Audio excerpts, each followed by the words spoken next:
Good morning, everyone. I am Clarchi Arellano. In continuation of Sir Dennis Cano report, we tackle about universal design for learning. Multiple means of engagement.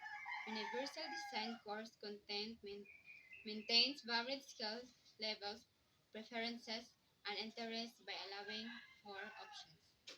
So most of the universal nga mga courses kay mag-vary if unsa skills imong kaya o unsa interest imong gusto.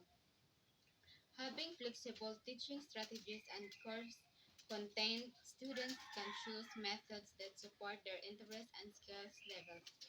So kung naa kay flexible teaching strategies, kay diri nga part makuha nimo ang mga interest sa imong student o mga suporta sa nimo ilang mga skills. UDL.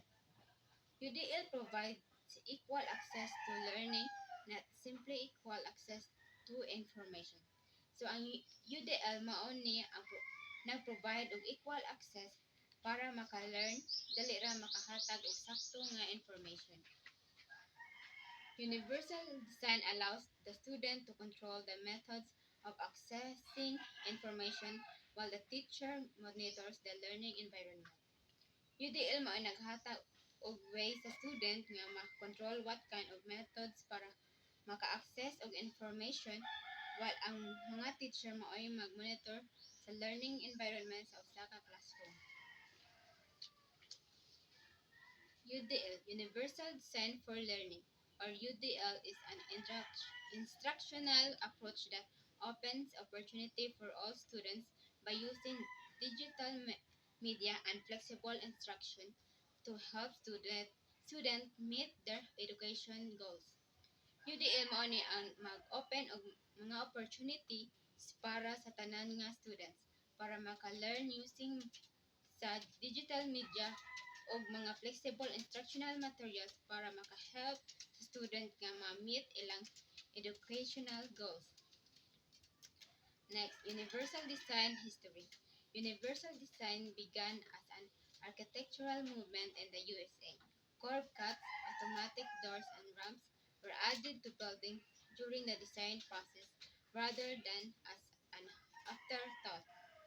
The concept of universal design has also been applied to web page designs, which enable users with special needs to access the internet.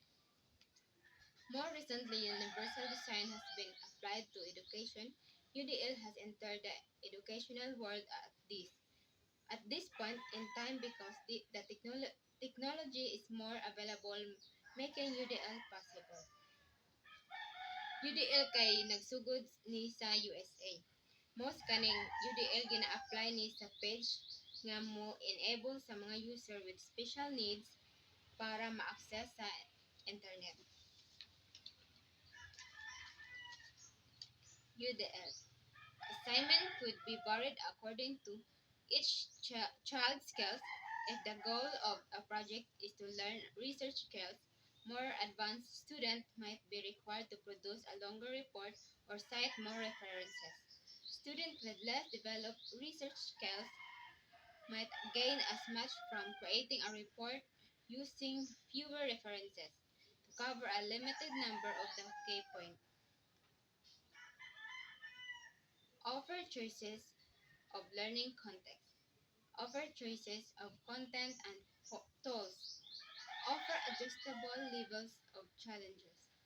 Offer multiple ways to be successful. Ang assignment sa usa ka bata kay dapat naka-base siya sa iyang nahibawan or skills.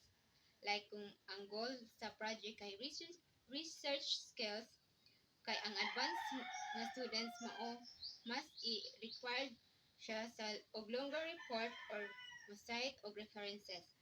While a student nga less og development skills kay mo-gain ra siya og fewer references to cover a limited number of key points.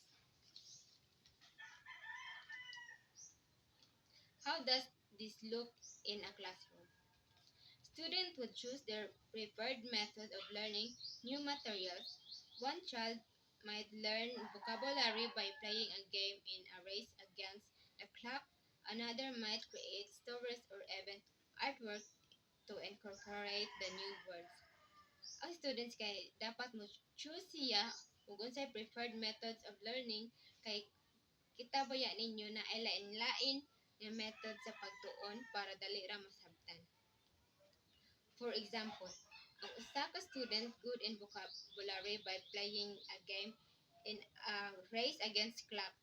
Then naapod maayo mong himo og stories or artwork to incorporate new words.